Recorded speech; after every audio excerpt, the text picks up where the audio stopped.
नमस्कार दोस्तों, 8 class NCERT geography का यह दूसरा चैप्टर है। हम लोगों ने इसमें क्या क्या पढ़ा था। सबसे पहले हम लोगों ने इसमें लैंड के बारे में पढ़ा था, यानी कि भूमि के बारे में पढ़ा था। फिर दूसरा क्या पढ़ा था, सॉइल के बारे में पढ़ा था, यानी कि मृदा के बारे में पढ़ा था। और आपको तीसरा जो है इसमें नेचुरल वेजिटेशन, ठीक है, एंड वाइल्ड लाइफ के बारे में आपको पढ़ना है। तो हम ये देखेंगे कि natural vegetation and wild life क्या है, यानी कि प्राकृतिक वनस्पति और वन्य जीवन क्या है। उससे पहले हम क्या समझते हैं, देखते हैं क्या कि आपको जैसे प्राकृतिक वनस्पति कहने का अर्थ क्या है कि आपका नेचुरल वेजिटेशन है और वन्य जीव ये कहाँ रहता है। हम लोग जो है लाइफ अपना एग्जिस्ट करते हैं वो कहाँ करते हैं। तो हम देखते हैं क्या कि एक होता है आपका क्या, लिथोस्फीयर। सबसे पहले हम बायोस्फीयर के बारे में समझेंगे, वहीं पे आपको प्राकृतिक वनस्पति वन्य जीवन एवं हम लोग जो लाइफ जो जीते हैं वो सब इसी में जीते हैं, बायोस्फीयर में। तो सबसे पहले हम समझते हैं लिथोस्फीयर। लिथोस्फीयर मतलब हुआ क्या, स्थल मंडल, हम जिस स्थल पे रहते हैं। और फिर क्या होता है आपको हाइड्रोस्फीयर। हाइड्रोस्फीयर का अर्थ क्या होता है, जल मंडल, ठीक है। और आपका एक तीसरा होता है उसको कहते हैं एटमोस्फेयर। एटमोस्फेयर मतलब क्या होता है आपको, वायुमंडल। तो कहने का अर्थ क्या है कि ये आपको बीच में जो दिखाई दे रहा है तीनों जो है, यानी कि लिथोस्फीयर, हाइड्रोस्फीयर और एटमोस्फेयर, स्थल मंडल, जल मंडल एवं वायुमंडल, जो तीनों एक जगह जो कनेक्ट हो रहा है। और ये जो छोटा सा ये क्षेत्र जो आपको दिखाई दे रहा है, नैरो जोन, इसको हम कहते हैं बायोस्फीयर। बायोस्फीयर का अर्थ क्या होता है, जैवमंडल। बायोस्फीयर मतलब क्या होता है, जैवमंडल। जैवमंडल मतलब जहाँ जीव, जैवमंडल जहाँ जीव रहता है, जहाँ जीवधारी यानी कि फ्लोरा फ्यूना से लेकर के हर चीज़ जो है, यानी कि जीवित प्राणी जहाँ पे रहता है वो सब क्या है आपका जैवमंडल है, ठीक है। कहने का अर्थ क्या है कि इसमें हमको मुख्यतः क्या पढ़ना है, natural vegetation and wild life के बारे में। तो आपका natural vegetation and wild life कहाँ होता है, तो आपके इसी जैवमंडल में होता है। तो समझ में आया होगा जैवमंडल। और हम आगे देखते हैं क्या कि प्राकृतिक वनस्पति और वन्य जीवन केवल स्थल मंडल, यानी कि लिथोस्फीयर, जल मंडल, आपको हाइड्रोस्फीयर और वायुमंडल के बीच जुड़े एक संकरे क्षेत्र में ही पाए जाते हैं, जिन्हें हम जैवमंडल कहते हैं, जिसको हम क्या कहते हैं, बायोस्फीयर कहते हैं। यानी कि ये लिथोस्फीयर आपका हो गया, ये आपका जलमंडल मतलब हाइड्रोस्फीयर हो गया, और ये एटमोस्फेयर हो गया, वायुमंडल। ये तीनों एक जगह जहाँ पे कनेक्ट होता है वहाँ पे क्या निर्माण होता है, इसी जैवमंडल का निर्माण होता है, ठीक है। फिर हम देखते हैं natural vegetation and wild life exist only in the narrow zone of contact between the lithosphere, देख रहे हैं, lithosphere, hydrosphere and atmosphere, that we call biosphere. उसको हम क्या कहते हैं, बायोस्फीयर कहते हैं, यानी कि जैवमंडल कहते हैं। तो देख रहे हैं क्या, सभी जीवित जाति या जीवित रहने के लिए एक दूसरे से परस्पर संबंधित रहते हैं। जितना भी जीवित जाति है, यानी कि जितना भी लिविंग बींग्स है, वो क्या है, एक दूसरे पर क्या रहता है, परस्पर संबंधित रहता है, एक दूसरे से क्या होता है, इंटर रिलेटेड रहता है, और निर्भर भी रहती है, यानी कि इंटरडिपेंडेंट भी रहता है। इस जीवन आधारित तंत्र को क्या कहते हैं, पारितंत्र। जैसे मान लेते हैं कि कोई शाकाहारी जीव है, ठीक है, ये आपका प्लांट हुआ या आपका ट्रीज हुआ, प्लांट जो समझिए, ये प्लांट हुआ। हम क्या करते हैं, इस पर जो है हिरन जो है, इस पर निर्भर क्या है, हिरन है, कारण कि वो शाकाहारी है। और उस पर क्या है, और हिरन पे निर्भर कौन है, कि आपका बाघ हुआ, शेर हुआ, ये सब क्या है, बाघ जैसे मान लेते हैं कि इस पर निर्भर है। तो देख रहे हैं कि इस तरह क्या है, एक चक्र का निर्माण होते जाता है। समझ में आया ना। तो एक चक्र का, तो कहने का अर्थ क्या है, इस तंत्र को हम क्या कहेंगे, हम पारितंत्र यानी कि इकोसिस्टम हम कहते हैं। कारण कि हम क्या है, एक दूसरे पर, जैसे साग सब्जी पर क्या है, हिरन निर्भर है, हिरन पर बाघ निर्भर है। अर्थ क्या है कि हम लोग एक दूसरे से क्या है, इंटरडिपेंडेंट रहते हैं, ठीक है। उसको हम क्या कहते हैं, उसको हम इकोसिस्टम हम कहते हैं। तो समझ में शायद आया होगा। In the biosphere living beings, देखिए क्या है, living beings are inter related and interdependent on each other for survival, ठीक है। This life supporting system is known as ecosystem. तो इसको क्या कहते हैं, इस लाइफ सपोर्टिंग सिस्टम को, यानी कि हम लोग क्या है एक दूसरे पर, अगर हम भोजन अगर हिरन नहीं करती है तो क्या होगा कि हिरन मर जाएगा, और हिरन के मरने से क्या होगा, बाघ भी मर जाएगा। ठीक है ना। एक कहावत सुने हुई है कि क्या हुआ, एक जंगल में घास खत्म हो गया, जिससे सारा वहाँ का जो है जितना भी मांसाहारी जानवर था वो मरने लगा। तो मांसाहारी जानवर क्या है, शाकाहारी जानवर पे किसी न किसी तरह जो है निर्भर है। तो ये आपको एक इकोसिस्टम का निर्माण करता है, और इसको हम क्या कहते हैं, इकोसिस्टम कहते हैं। अब देखिए, वनस्पति और वन्य जीवन बहुमूल्य संसाधन है। तो सही बात है, एक तो आपका वनस्पति यानी कि वेजिटेशन एंड वाइल्ड लाइफ क्या है, एक बहुमूल्य संसाधन है। तो सही बात है, बहुत बहुमूल्य संसाधन। कैसे, तो पौधे हमें इमारती लकड़ी देती है, तो लकड़ी हमको पौधे से मिलता है। प्राणियों को आश्रय देने के लिए ऑक्सीजन, तो हम जानते हैं कि ट्रीज का क्या काम है, बहुत सारा हम लोग क्या करते हैं, जैसे कोई भी पौधा है, कोई भी वृक्ष है, उससे हमको क्या क्या मिलता है। तो एक तो आप देख रहे हैं इसको बहुमूल्य संसाधन क्यों कहा जा रहा है, एक तो आपको लकड़ी मिल जा रहा है, लकड़ी यानी कि वुड आपको मिल जा रहा है, और दूसरा चीज क्या आपको मिल रहा है, देखिए दूसरा आपको मिल जा रहा है क्या, ऑक्सीजन, यानी कि O2 आपको मिल जा रहा है, ऑक्सीजन, जिससे हम क्या करते हैं, ऑक्सीजन से सांस लेते हैं। फसलों को उगाने के लिए आवश्यक मृदा की सुरक्षा करते हैं, और आपका सॉइल जो है यानी कि मृदा का सुरक्षा भी होता है। मृदा का सुरक्षा कैसे होता है कि पेड़ पौधे देखते हैं ना, पेड़ पौधे जो है बहुत ही गहराई तक जाते हैं, ठीक है, उसका रूट जो है बहुत गहराई तक जाता है। तो उससे क्या होता है, पेड़ पौधा का रूट जो है बहुत गहराई तक जाता है, उससे क्या होता है, ये जैसे ये बहुत गहराई तक जाता है, तो यहाँ का मिट्टी जो है ना, मिट्टी को बिल्कुल बांध करके रखता है, मिट्टी को क्षरित नहीं होने देता है। ठीक है, तो ये आपको मृदा का जो है क्या करता है, बहुत ही सपोर्ट करता है, जिसे हम मृदा की सुरक्षा करते हैं। रक्षक मेखला के रूप में, यानी कि शेल्टर बेल्ट के बारे में हम लोग पढ़े थे, तो और शेल्टर बेल्ट के बारे में पढ़े भी थे। शेल्टर बेल्ट का भी काम करता है। ठीक है, देखिए पेड़ पौधे से क्या क्या आपको निकल के आ रहा है। रक्षक मेखला यानी कि वही शेल्टर बेल्ट के रूप में कार्य करता है। भूमिगत जल के संग्रहण में सहायता करता है, यानी कि ग्राउंड वाटर को स्टोर करता है, ग्राउंड वाटर को भी क्या करता है, स्टोर करने में सहायता करता है। ठीक है, हमें फल और क्या क्या हमको मिलता है इससे, तो हमको क्या होता है, हमको फ्रूट मिल जाता है, फ्रूट्स मिल जाता है, फल हमको मिल जाता है। दूसरा क्या मिल जाता है, फल के साथ साथ आपको लैक्टेस मिल जाता है, लैक्टेस मिल जाता है, आपको तारपीन ऑयल मिल जाता है, तारपीन ऑयल आपको मिल जाता है। ठीक है, गोंद यानी कि गम भी आपको मिल जाता है, गम मिल जाता है, और औषधीय पौधे और कागज प्रदान करते हैं। औषधीय पौधे यानी कि मेडिसिनल आपको मेडिसिनल प्लांट भी आपको मिल जाते हैं, जिससे दवा तैयार किया जाता है, और आपका लाइफ जो है बच पाता है। आज देख रहे हैं, और यहाँ तक कि आप कागज का, जिस कागज का आप उपयोग करते हैं, पेपर भी आपको बहुत आसानी से क्या होता है, पेपर भी आपको आसानी से आपको मिल जाता है। तो पेपर भी आपको पेपर भी मिल जाता है।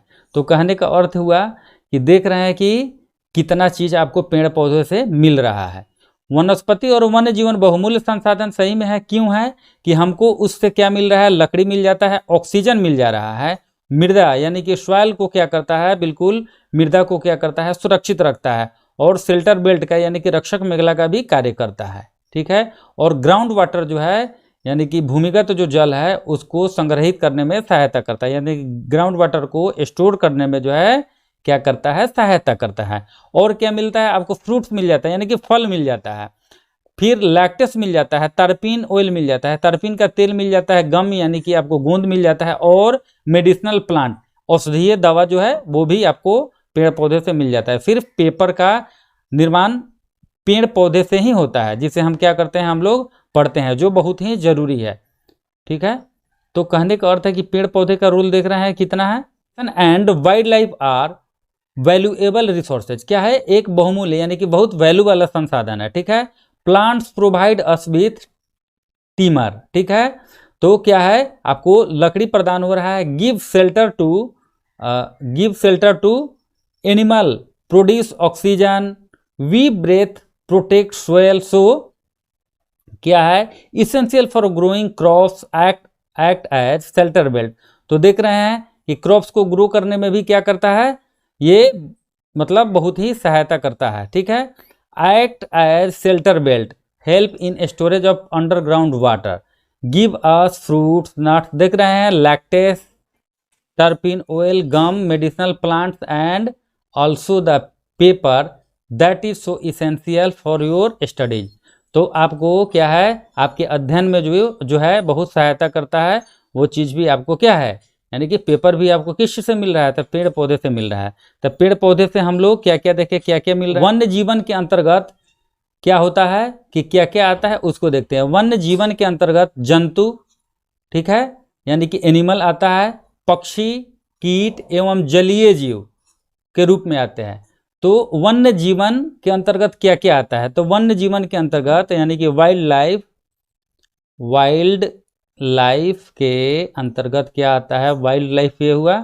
तो वाइल्ड लाइफ के अंतर्गत क्या क्या आता है, आपको एनिमल आता है, दूसरा क्या आता है आपको पक्षी यानी कि बर्ड्स आता है, और तीसरा आपको क्या आ रहा है, जलीय जीव।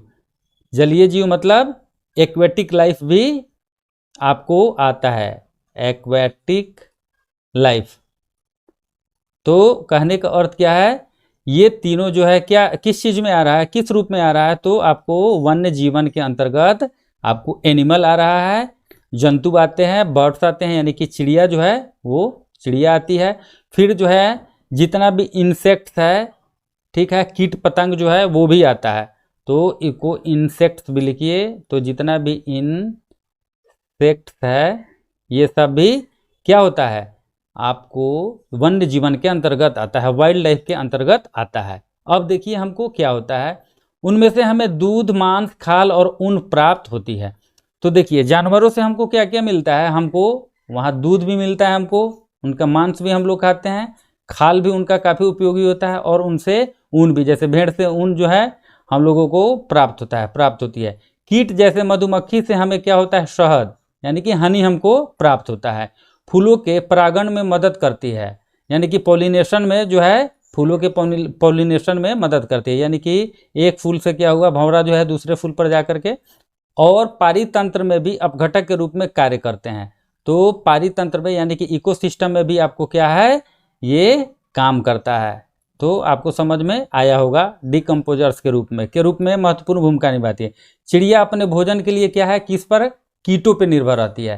तो कीट पतंग देखते हैं कि चिड़िया लोग खाती है और अपघटकों के रूप में कार्य करती है। गीध देखिए, गीध क्या है, मृत जीव जंतुओं को खाने के कारण एक अपमार्जक का काम करता है। यानी कि देखते हैं तो गीध अगर नहीं खाता, किसी भी मवेशी के मरने के बाद अगर गीध अगर उसको नहीं खाता तो क्या होता है, बहुत ही ज़्यादा देखते हैं कि सड़ने के बाद में तरह तरह का बीमारी और इतना महक जो है पैदा होता है कि हम लोग रह नहीं पाते और जनजीवन जो है बिल्कुल अस्त व्यस्त हो जाता है। तो क्या है, गीध बहुत ही यानी कि अपमार्जक का भी, स्कैवेंजर का भी काम करता है, और पर्यावरण का एक महत्वपूर्ण शोधक समझा जाता है, यानी कि प्यूरिफायर समझा जाता है किसको, गीध को। इसलिए प्राणी चाहे बड़े हो अथवा छोटे, सभी पारितंत्र के संतुलन को बनाए रखने के लिए अनिवार्य है। तो पारितंत्र को यानी कि इकोसिस्टम को आपको संतुलन बनाना है, तो ये इन सबों में क्या है कि आपको बिल्कुल बैलेंस बना के रखना होगा। तो देखिए वाइल्ड लाइफ इंक्लूड्स एनिमल्स, ठीक है, वाइल्ड लाइफ में क्या है, एनिमल्स है, बर्ड्स है, insects as well as the aquatic, the अलग होगा, द एक्वेटिक लाइफ फॉर्म, ठीक है। दे प्रोवाइड अस मिल्क, क्या क्या हमको मिलता है जानवर से, milk, meat, hide and wool, हमको क्या क्या मिल जाता है ये देखिए। Insects like bees provide us honey, ठीक है, तो आपको क्या मिलता है, मधुमक्खी से आपको हनी मिल जाता है। हेल्प इन पोलिनेशन, तो pollination of flowers and have an important role to play as decomposers in ecosystem, ठीक है। तो ये आप समझे, the birds feed on insects and act as decomposers as well, तो डिकम्पोजर का काम करता है, ठीक है। बर्ड्स क्या करता है, कीट पतंग को खाता है, यानी कि बहुत सारा बीमारी ऐसा भी कीट है जो अगर नहीं खाती तो क्या होता है, हम लोगों का रहना काफ़ी मुश्किल हो जाता है, ठीक है। फिर देखिए वल्चर यानी कि गीध के बारे में, vulture due to it ability to feed on dead livestock, ठीक है, is scavenger and considered a vital cleaner of the, ये ऑफ अलग होगा, ऑफ द इन्वायरमेंट। तो कहने का अर्थ क्या है, वल्चर गीध क्या करता है कि स्कवेंजर का काम तो करता ही है और क्या है, वाइटल क्लीनर है। कहने का अर्थ है बहुत बड़ा एक प्यूरीफायर है। ये क्या करता है, प्यूरीफाई का काम करता है वातावरण को, आपको, आपके पर्यावरण को। सो एनिमल बिग और small all are integral to maintaining balance in the ecosystem. ठीक है, तो इकोसिस्टम को कौन मेंटेन करके रखता है, ये सब चीज जो है बिल्कुल इकोसिस्टम को बैलेंस कर। भारतीय उपमहाद्वीप में जिन पशुओं का उपचार डिक्लोफिनाक, एस्प्रिन अथवा इबुप्रोफेन जैसे पीड़कनाशी से किया जाता था, उनके अपमार्जक उपरांत गिद्ध किडनी खराब होने से मर जाते थे। पशुओं पर इन औषधियों के उपचार करने से प्रतिबंध लगाने के कारण प्रयास किए जा रहे हैं। ठीक है, इस पर प्रतिबंध लगने का प्रयास किया जा रहा है। आरक्षित स्थान पर गिद्ध के प्रजनन के प्रयास किए जा रहे हैं। तो कहने का अर्थ क्या है, जैसे ये 3 दवा जो, जैसे पशु है कोई, तो उसको क्या है, मतलब पीड़कनाशी के रूप में जो है ये 3 दवा दिया जाता था। ठीक है, उसके उपचार के लिए। तो कौन कौन सा दवा था, एक तो आपको डिक्लोफिनैक था, दूसरा आपका क्या था, एस्प्रिन था, और तीसरा आपका क्या था, इबुप्रोफेन। ठीक है, इबुप्रोफेन था। तो कहने का अर्थ क्या है कि ये दवा, ये पशु जो है, मान लेते हैं कोई एनिमल खा लिया, और खाने के बाद में यदि ये मर गया, तो मरने के बाद में क्या है कि गिद्ध जो है इसका मीट खा लेता था, और गिद्ध जैसे इसका मीट खाया तो खाने के बाद क्या होता था कि इसका किडनी जो है फेल हो जाता था, जिससे ये भी मर जाता था। तो इस पर प्रतिबंध लगा हुआ है, और इसके प्रजनन का, यानी कि इसका संख्या जो है आज नगण्य, बहुत ही कम, न के बराबर है। इसलिए इसको बचाने का प्रयास किया जा रहा है, और इनका प्रजनन कराने के लिए प्रयास आज जो है हर जगह किया जा रहा है। तो देख रहे हैं कि कितना खतरनाक ये दवा सब है। फिर देखिए, ये ब्रह्म कमल एक औषधीय यानी कि मेडिसिनल प्लांट है। ये तो किंगफिशर का क्या है, वितरण कैसे है, इसका डिस्ट्रीब्यूशन कैसे होता है। तो एक तो आपने देखा क्या कि तापमान और आर्द्रता पर ये क्या है, डिपेंडेंट, यानी कि निर्भर करता है। एक तो आपको टेम्परेचर चाहिए, और दूसरा क्या चाहिए आपको आर्द्रता मतलब मॉइस्चर आपको चाहिए। तो यानी कि नेचुरल वेजिटेशन जो है आपको, एक तो आपका टेम्परेचर पर डिपेंड करता है, और दूसरा क्या है, आपको आर्द्रता यानी कि मॉइस्चर पर डिपेंड करता है। ठीक है, और इसी के आधार पर क्या है, विश्व की वनस्पति को 4 भागों में बांटा गया है। 4 भागों में क्या है, क्लासिफाइड यानी कि वर्गीकृत, इसका क्लासिफिकेशन किया गया है। एक आप देखते हैं क्या, एक फॉरेस्ट के रूप में देखते हैं, फॉरेस्ट यानी कि वन हुआ फॉरेस्ट, और दूसरा आप क्या देखिएगा, दूसरा देखिएगा ग्रासलैंड यानी कि घास स्थल, ग्रासलैंड। पिछले लेक्चर में हम लोगों ने इसको पढ़ लिया है। ठीक है, ग्रासलैंड। और तीसरा आप देखिएगा क्या, स्क्रब्स मतलब क्या होता है, गुल्म। ठीक है, और आप चौथा क्या देखिएगा, टुंड्रा। ठीक है, तो कहने का अर्थ क्या है कि नेचुरल वेजिटेशन को एक तो टेम्परेचर और दूसरा मॉइस्चर, या टेम्परेचर मतलब तापमान, और मॉइस्चर मतलब क्या है, आर्द्रता पर डिपेंड करता है। और इस आधार पर इसको 4 वर्गों में वर्गीकृत किया गया है। एक क्या होता है, प्राकृतिक वनस्पति, एक होता है फॉरेस्ट होता है, दूसरा क्या होता है, ग्रासलैंड यानी कि घास स्थल होता है, तीसरा क्या होता है, स्क्रब्स होता है यानी कि गुल्म होता है, और चौथा क्या है, टुंड्रा होता है। तो इसको आप देखें। फिर आगे देखते हैं, इसको इरेज करें। भारी वर्षा वाले क्षेत्रों में विशाल वृक्ष उग सकते हैं। तो जहाँ ज़्यादा वर्षा होता है, यानी कि जहाँ आपको पानी मिलेगा तभी तो पेड़ जो है ग्रो करेगा, बढ़ेगा। तो ये क्या है, भारी वर्षा जहाँ होगा वहाँ पे क्या है, पेड़ बड़े होते हैं, और क्या है, एवरग्रीन फॉरेस्ट यहाँ पे मिलते हैं। इस प्रकार के वन प्रचुर जल आपूर्ति वाले क्षेत्र में ही पाए जाते हैं। तो सही बात है, जहाँ ज़्यादा जल होगा वहाँ जल आपूर्ति वाले क्षेत्र में क्या है, ये सघन वन पाए जाते हैं। फिर देखिए, in areas of heavy rainfall, जहाँ हेवी रेनफॉल होता है, ह्यूज ट्रीज में थ्राइव्स। ठीक है, forest are thus associated with areas having abundance water supply, जहाँ पे प्रचुर मात्रा से जल का सप्लाई होता है, वहाँ ये वन क्या है, पाए जाते हैं, ये वृक्ष पाए जाते हैं। देखिए, जैसे जैसे आर्द्रता कम होती है, यानी कि मॉइस्चर जैसे जैसे कम होती है, वृक्षों का आकार, उनकी सघनता कम होती जाती है। मॉइस्चर कम होगा तो क्या होगा, वृक्षों का आकार और सघनता भी क्या होगा, कम होती जाती है। सामान्य वर्षा वाले क्षेत्रों में छोटे आकार वाले वृक्ष और घास उगती है, जिसमें विश्व के घास स्थलों का निर्माण होता है। जहाँ कम बारिश होता है, यहाँ मॉडरेट जो है वर्षा होता है, वहाँ पे क्या है, घास उगता है।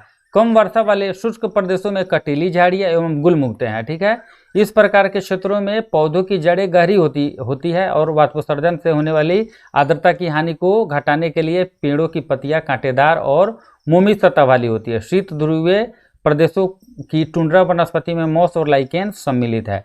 इसको हम समझते भी हैं। ठीक है, अब समझिए कहने का अर्थ क्या है कि यहाँ आप समझिए वनों को, जैसे फॉरेस्ट है, अगर उसका लीव्स जो है गिरता है, फॉरेस्ट है, और तो क्या है, फॉरेस्ट को कैसे बांटा जाता है, तो उसके पत्ती जो है, उसका जो पत्ता होता है वो झड़ता है, उस आधार पर इसको 2 वर्गों में बांटा जाता है। ठीक है, एक को कहते हैं क्या, सदाबहार वन, सदाबहार यानी कि एवरग्रीन फॉरेस्ट, सदाबहार वन। तो बिल्कुल ध्यान से देखिए, बिल्कुल आसान चैप्टर है, सदाबहार वन। और दूसरा क्या होता है, डेसिडिवर्स फॉरेस्ट, मतलब पर्णपाती, पर्णपाती वन और पर्णपाती वन।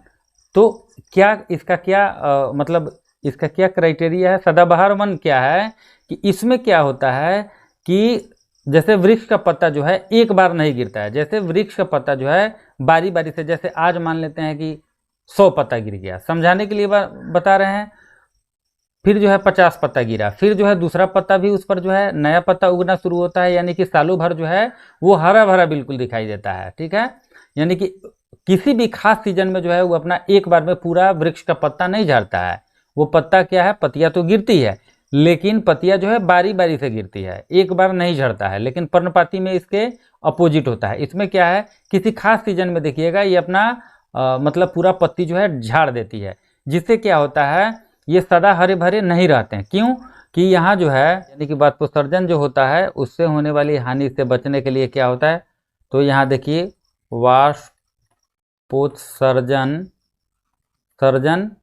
से जो हानि होती है उसको रोकने के लिए, हानि से रोकने के लिए क्या होती है, रोकने के लिए। तो कहने का अर्थ क्या है, ये जो है वाष्पोत्सर्जन से जो हानि होती है, ठीक है, उससे रोकने के लिए क्या है, एक बार ही पत्तियां पूरा गिरा देती है। तो ये आप समझे। As the amount of moisture decreases the size of trees and their, ठीक है, डेंसिटी रिड्यूस। तो कहने का क्या अर्थ है, as the amount of moisture decreases the size of trees and their density decreases. कहने का अर्थ क्या है कि अगर मॉइस्चर में यानी आर्द्रता में क्या है, कमी आती है, तो क्या होता है, पेड़ों में भी, वृक्ष में भी क्या होता है, उसके साइज में भी क्या है, उसके डेंसिटी में भी क्या होता है, कमी आती है, उसके आकार में कमी आती है। Short stunted trees and grasses grow in the region of moderate rainfall forming the grassland of the world. Thorny shrubs and scrubs grow in dry areas. तो क्या होता है, ग्रो एंड ड्राई एरियाज, ठीक है, यानी कि सूखे जगह पर क्या होता है, ये होता है dry areas. In such areas plant have deep root and leaves with thorny and waxy surface reduce loss moisture through transpiration. यानी कि वाष्पोत्सर्जन से होने वाली हानि को रोकने के लिए ये क्या करता है, अपनी पत्तियां जो है एक बार में झाड़ देता है। Tundra vegetation of cold polar region. तो कोल्ड पोलर रीजन में, और आपको पोलर रीजन में क्या मिलेगा, आपको मॉइस्चर मिलेगा और लाइकेन मिलेगा। तो ये आप समझिए फिर से। एक क्या होता है, लो रेनफॉल। तो लो रेनफॉल ध्यान से समझिए बिल्कुल। तो लो रेनफॉल में क्या होता है, लो रेनफॉल जहाँ पे भी होगा तो वहाँ पे क्या होगा, जहाँ पे कम अगर बारिश होता है तो वहाँ पे, जैसे डेजर्ट एरिया में देखिएगा, डेजर्ट में देखिएगा कि लो रेनफॉल बिल्कुल होता है। तो वहाँ क्या है, छोटा छोटा जो है पेड़ पौधा, बिल्कुल छोटा छोटा पेड़ पौधा होगा। वहाँ पे जो है क्या है, थॉर्नी बूसेज ये सब, यानी कि थॉर्नी बूसेज ये सब क्या है, आपको उगेगा। तो इन एरिया में क्या है कि आपको जो है कटीली झाड़ियाँ आपको दिखाई देगा, ये सब दिखाई देगा। लेकिन जहाँ पे मॉडरेट हो रहा है, जहाँ पे क्या है, आपको रेनफॉल क्या है, मॉडरेट हो रहा है, जहाँ पे यानी कि मध्यम रेनफॉल हो रहा है, मॉडरेट रेनफॉल, जहाँ मॉडरेट रेनफॉल हो रहा है, वहाँ पे क्या होता है, वहाँ पे आपको ग्रास लैंड उगता हुआ आप देखिएगा, ग्रास लैंड यानी कि घास स्थल, उस जगह पर क्या है, घास स्थल आपको उगता हुआ दिखाई देगा।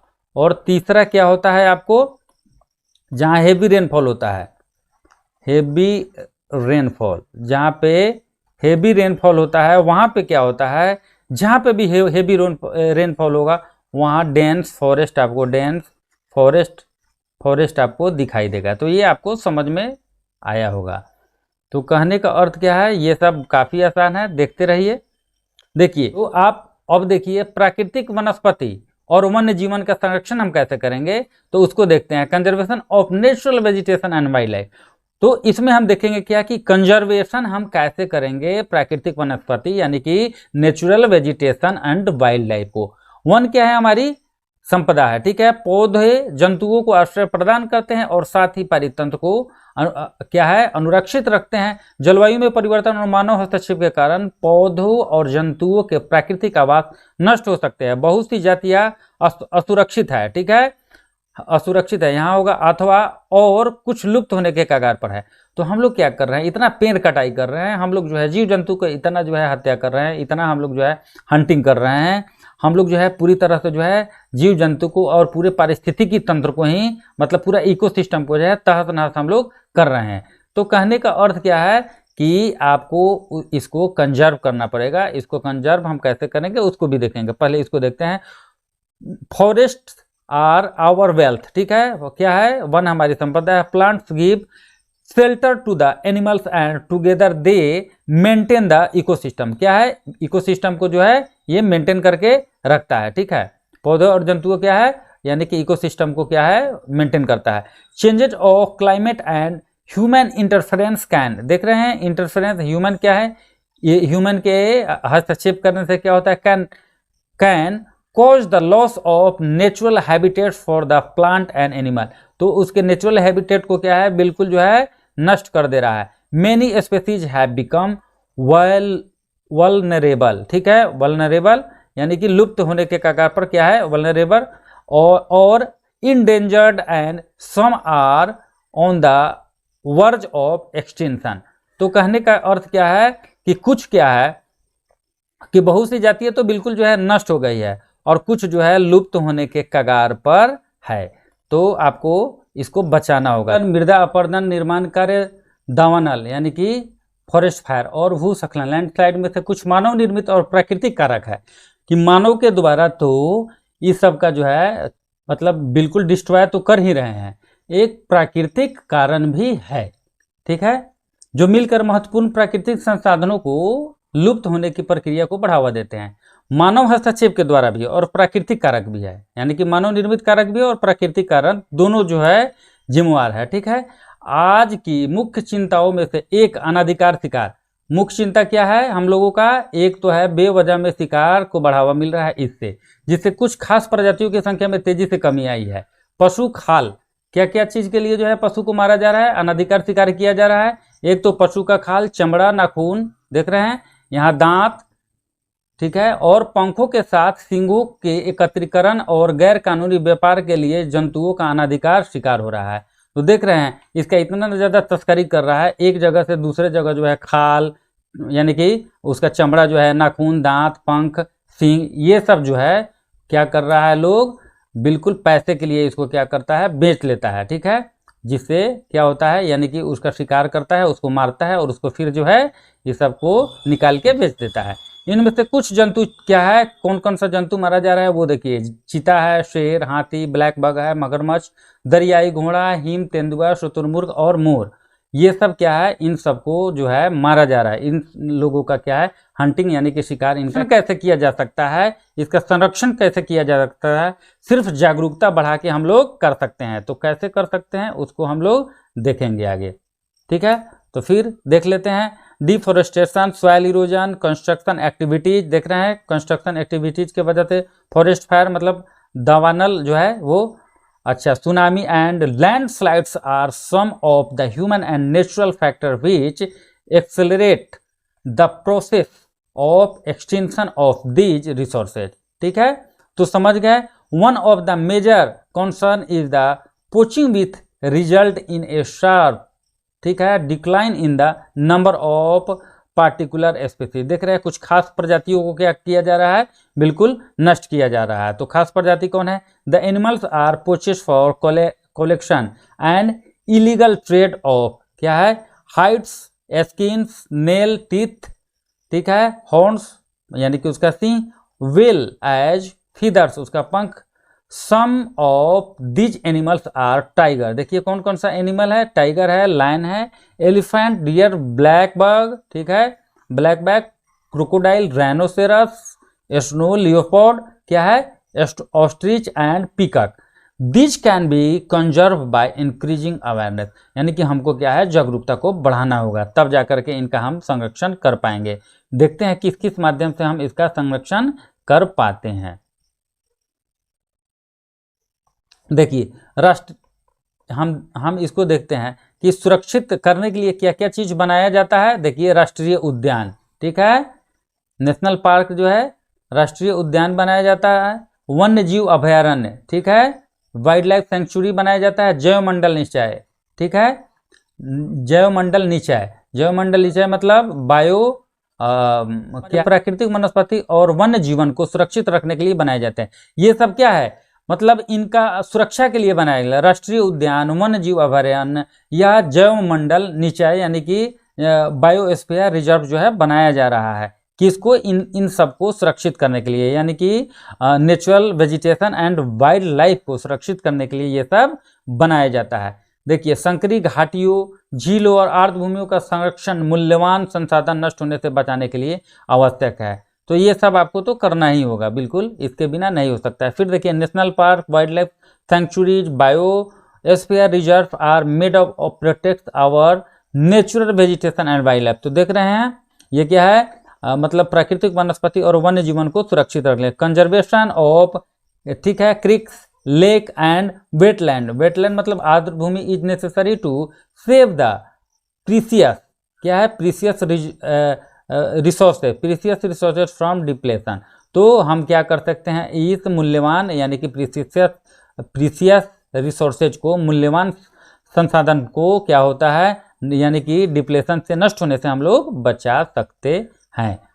आगे देखते हैं, फिर देखते हैं अनेक पक्षियों और जीव जंतुओं के अंधाधुंध शिकार के कारण ये तो लुप्त हो गए हैं या विलुप्त होने के कगार पर है। इतना ज्यादा न शिकार किया जा रहा है जिससे क्या है, लुप्त हो गया है बिल्कुल। प्रादेशिक और सामुदायिक स्तर पर जागरूकता कार्यक्रमों जैसे वानिकी, ठीक है, ये सब क्या है, ये सब मतलब आपको कार्यक्रम जो है, प्रोग्राम जो है आपको रखना होगा, यानी कि बनाना होगा, इसका स्कीम एक तैयार करना होगा। वन महोत्सव को प्रोत्साहित करना चाहिए, ठीक है, वन महोत्सव जो है होना चाहिए, जिससे क्या है, जंगलों का कटाई न किया जाए, जानवरों को न मारा जाए। स्कूल के बच्चों को पक्षी देखने के लिए कैंपों में जाने के लिए प्रोत्साहित, यानी कि बच्चों को जो है, स्कूल का जो भी बच्चा है उसको मोटिवेट करना चाहिए, ताकि इस सब में भाग लेने से क्या होगा, वो भी जागरूक होगा, ताकि वे विविध जातियों के निवास का अवलोकन, यानी कि वो अपना ऑब्जर्वेशन कर सके, ऑब्जर्व कर सके कि क्या कैसे है, ठीक है।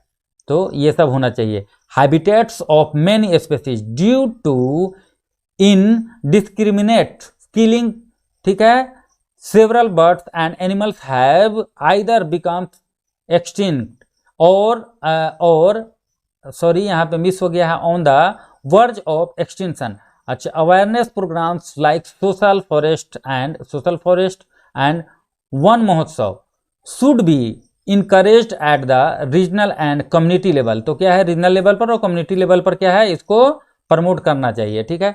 अच्छा, school children should be encourage to birds watch the visit nature camp so that they, ठीक है, appreciate the habitat of various species. क्या है कि बहुत से देशों में क्या है, कानून भी बना दिया गया है, ठीक है, हम साइट्स के बारे में देखेंगे इसी में। बहुत से देशों ने एक कानून बना दिया है, पक्षियों और पशुओं को मारना और उनका व्यापार करना गैर कानूनी है। भारत में शेरों, चीतों, हिरणों, भारतीय सारंग और मोर को मारने पर क्या है, प्रतिबंध है। तो आप इसको देख लीजिएगा, एक एक पॉइंट देखिएगा। भारत में क्या है, शेर, चीता, हिरण, भारतीय सारंग और मोर को मारने पर प्रतिबंध लगा है।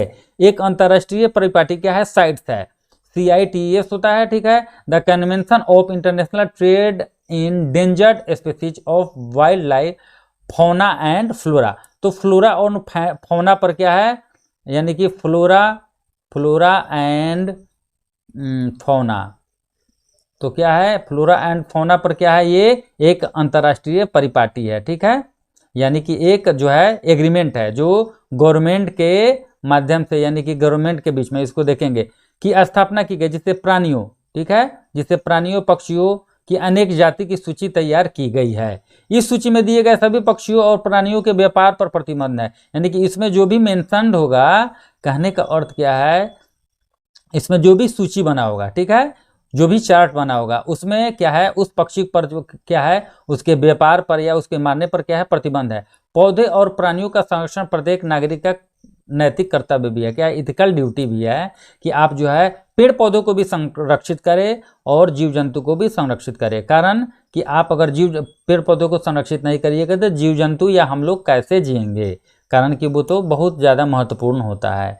तो कहने का अर्थ क्या है, यहाँ देखिए, many countries have passed law against the trade as well as killing birds. तो ये तो देखे अब इंग्लिश एंड एनिमल, ठीक है, क्या है, बर्ड्स और एनिमल के किलिंग के लिए क्या है, ये बनाया गया है। इन इंडिया किलिंग क्या है, लायन, टाइगर, ये सब जो है देख लीजिएगा, डियर्स।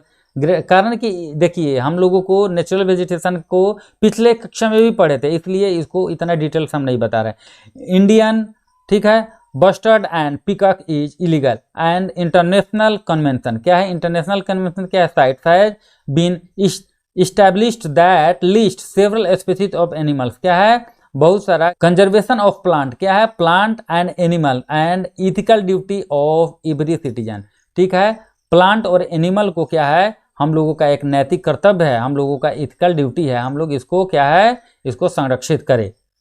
तो कहने का अर्थ क्या है, साइट्स के बारे में थोड़ा जान जाइए।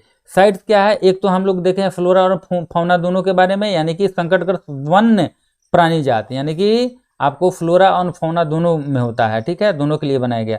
और वनस्पति जात में अंतर्राष्ट्रीय परिपाटी क्या है, साइट्स क्या है, सरकारों के बीच एक अंतर्राष्ट्रीय समझौता है, क्या है, गवर्नमेंट के बीच क्या है, एक अंतर्राष्ट्रीय क्या है, एक ट्रीटी है, एक समझौता है। इसका उद्देश्य यह सुनिश्चित करना है कि वन्य प्राणी एवं पौधे के नमूने के अंतर्राष्ट्रीय व्यापार से उनके जीवन को कोई खतरा तो नहीं। मोटे तौर पर पशुओं की 5000 जातियां और पौधों की 28,000 जातियां रक्षित की गई है, इसमें मेंशन्ड है। भालू, डॉल्फिन, कैक्टस, परवाल, आर्किड और येलो उदाहरण है।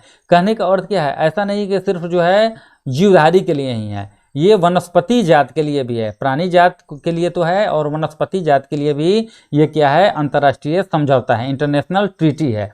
तो ये क्या करता है, जैसे पेड़ पौधों को भी संरक्षित करता है। ऐसा ना कि वो पेड़ पौधा का अब इतना ज़्यादा सप्लाई कर दे कि उसके उसका पूरा जो है, उसका क्या है, उसका पूरा जो है प्रजाति ही नष्ट हो जाए। इतना ना आप ज़्यादा मतलब किसी तरह से उसको जो है रक्षित किया जाए, पेड़ पौधों को भी रक्षित किया जाए और क्या है, जीव जंतुओं को भी इसमें क्या है, प्रोटेक्ट किया जाए। यानी कि कंजर्वेशन किस किस का होना है, फ्लोरा और फ्यूना दोनों का, ठीक है। तो थैंक यू, और आशा करते हैं कि आपको अगर किसी तरह का प्रॉब्लम हो तो आप हमारे कमेंट बॉक्स में कमेंट करके ज़रूर पूछिएगा।